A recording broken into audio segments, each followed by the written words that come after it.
Le processus de guérison.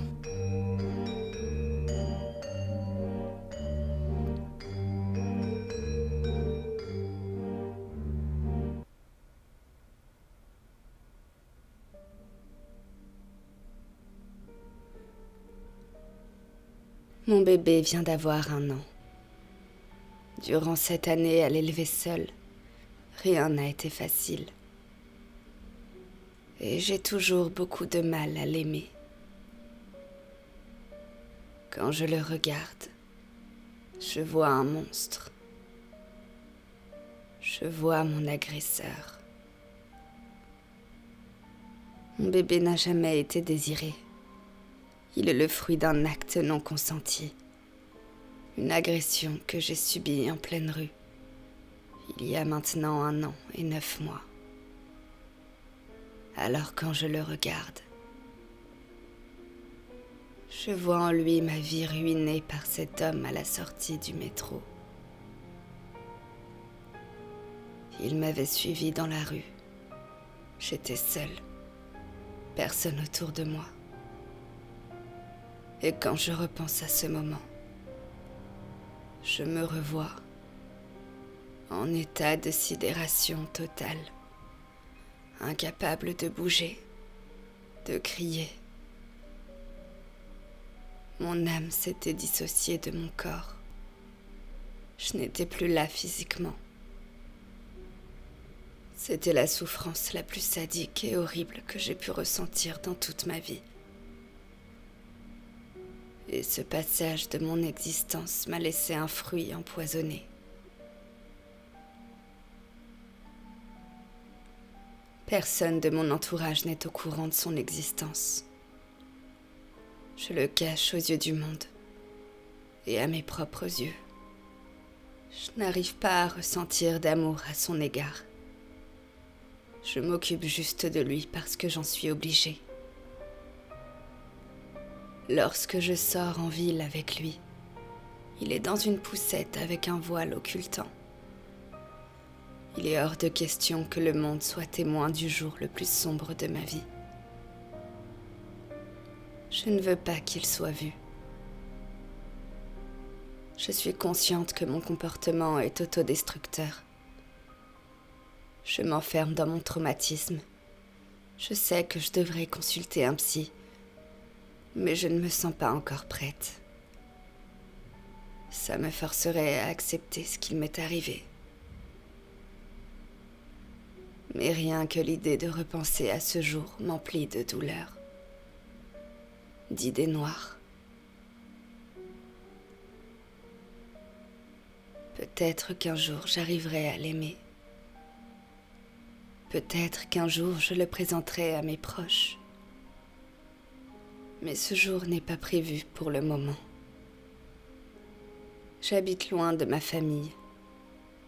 Il y a 3 ans, je suis partie à plusieurs centaines de kilomètres de mon cocon familial, avec l'idée de m'émanciper, de concrétiser mes projets de vie avec un travail qui me tient à cœur, de suivre mes ambitions.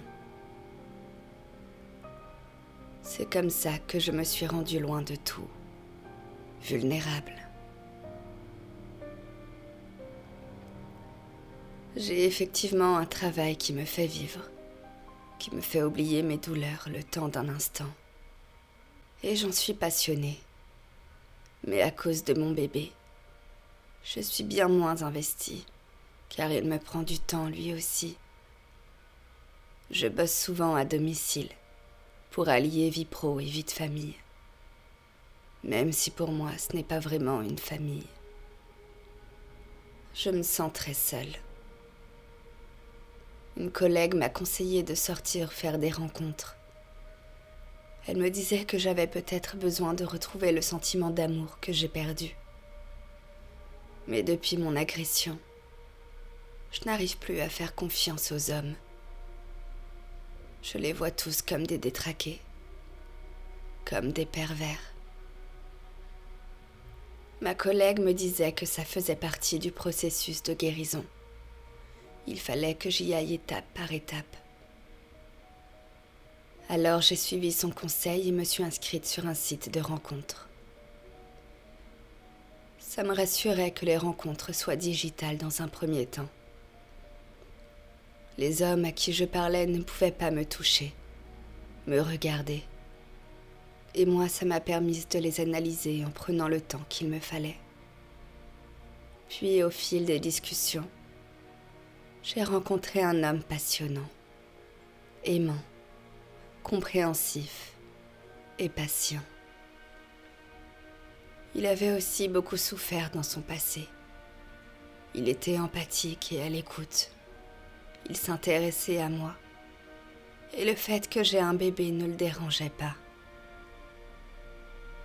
Nous avons créé ensemble une relation virtuelle pendant 6 mois. On se parlait tous les jours. Et il était la première personne au courant que mon bébé était né d'un viol.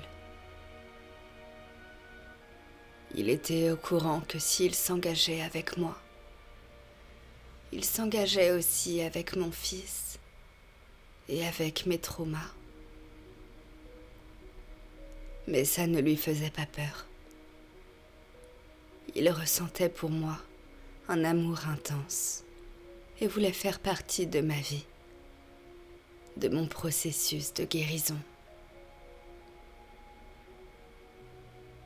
Et est venu le moment où nous avons émis l'idée de nous rencontrer pour de vrai. Nous habitions loin l'un de l'autre, et moi je ne pouvais pas me déplacer si loin. Alors nous avons convenu que c'était à lui de venir.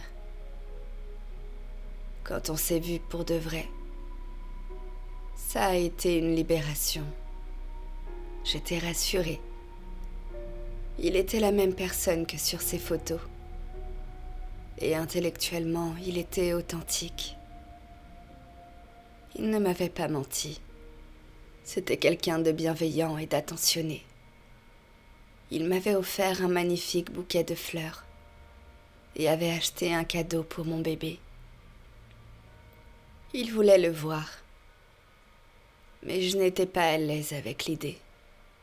Il n'a pas insisté. Nous sommes allés au restaurant. Mon fils était dans la poussette à côté de nous.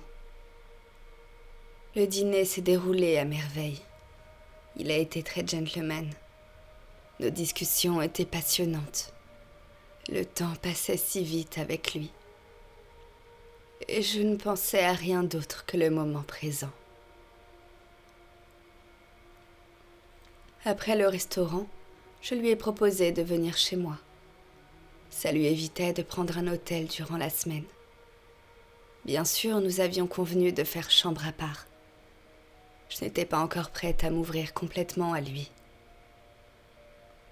J'ai couché mon fils et nous avons continué la soirée autour d'un verre dans le salon. Nous étions en osmose tous les deux, et ce durant toute la semaine en sa compagnie. Il a été très respectueux et compréhensif. Il n'a jamais insisté pour voir mon bébé. Et il me donnait beaucoup de conseils pour surmonter mes peurs et mes angoisses. Ce soir était le dernier que nous passions ensemble. Et je me suis dit qu'avant qu'il s'en aille, je pouvais lui présenter mon fils. Il sera la première personne à le voir. Et ça pourrait me libérer d'un poids, d'une charge mentale destructrice. Il était très enthousiaste et fier de moi. C'était une grande avancée que je faisais là.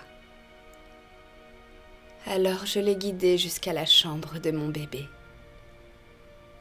J'ai poussé doucement la porte. Il était allongé dans son berceau. J'ai allumé la lumière. Et il l'a vu. Mais il n'a pas eu la réaction que j'espérais. Il avait l'air horrifié. Ses yeux étaient écarquillés. Il est devenu tout pâle. J'avais même l'impression qu'il allait s'évanouir. J'ai voulu lui prendre la main pour le rassurer, mais il l'a repoussée. À ce moment-là, J'ai senti mon monde s'effondrer. Puis il m'a demandé qui était l'homme dans le berceau. Je lui ai répondu que c'était juste mon bébé, le fruit de mon agression. L'homme qui m'avait abusé n'allait pas s'en sortir comme ça. Alors je l'ai retrouvé. Je lui ai coupé les bras et les jambes pour n'en garder qu'un tronc. Un petit bébé complètement dépendant de sa maman. Puis je lui ai arraché les dents, car les bébés n'en ont pas. Je lui ai coupé la langue, car les bébés ne parlent pas. Je ne suis pas un monstre. Je m'occupe de lui tous les jours. Bon, d'accord, ça m'arrive d'être un peu rude avec lui. Parfois, je peux oublier de le nourrir ou de le changer. Mais pour ma défense, mon travail me prend du temps. Et quand même, je le promène une fois par mois dans le parc. C'est important de le garder connecté au monde extérieur. Très souvent, il tente de gémir ou de hurler. Mais il sait qu'il faut se taire quand il voit la batte de baseball. Ça m'arrive des fois de le couper en le rasant, mais je ne suis pas barbier, et je le soigne toujours avec du sel. Et c'est vrai qu'il est récurrent que je le fasse tomber par terre par mégarde. Mais c'est parce que, mine de rien, il pèse un sacré poids. Quand c'est trop exténuant pour moi, je le fais rouler sur le sol. Aussi, quand je lui donne le bain, j'oublie parfois qu'il n'a plus de bras ni de jambes. Alors il coule au fond de la baignoire. Et c'est amusant de le voir se tortiller et devenir bleu. Je ne le nourris pas trop, juste assez pour le garder en vie. Et c'est bien qu'il soit là, ça évite le gaspillage. Quand j'ai des aliments périmés ou moisis, il est toujours là pour les finir. Mais par contre, je mets un point d'honneur sur l'hygiène. Je change sa couche une fois par semaine. Parce que si j'attends trop longtemps, ça lui fait des brûlures sur les fesses. Je ne voudrais pas l'amocher encore plus. Pour qu'il puisse faire pipi, j'ai pris soin de lui insérer une sonde. Car bien sûr, je lui ai coupé les parties génitales. C'est l'une des premières choses que j'ai coupées d'ailleurs. Et il s'en est régalé. J'aurais très bien pu le tuer, mais je ne l'ai pas fait. Ça prouve que je ne suis pas un monstre et que j'ai un cœur malgré tout. Maintenant, il doit assumer sa condition, comme il m'a forcé à assumer la mienne. Mais ne t'inquiète pas pour moi. Tout va bien. Ça fait partie du processus de guérison.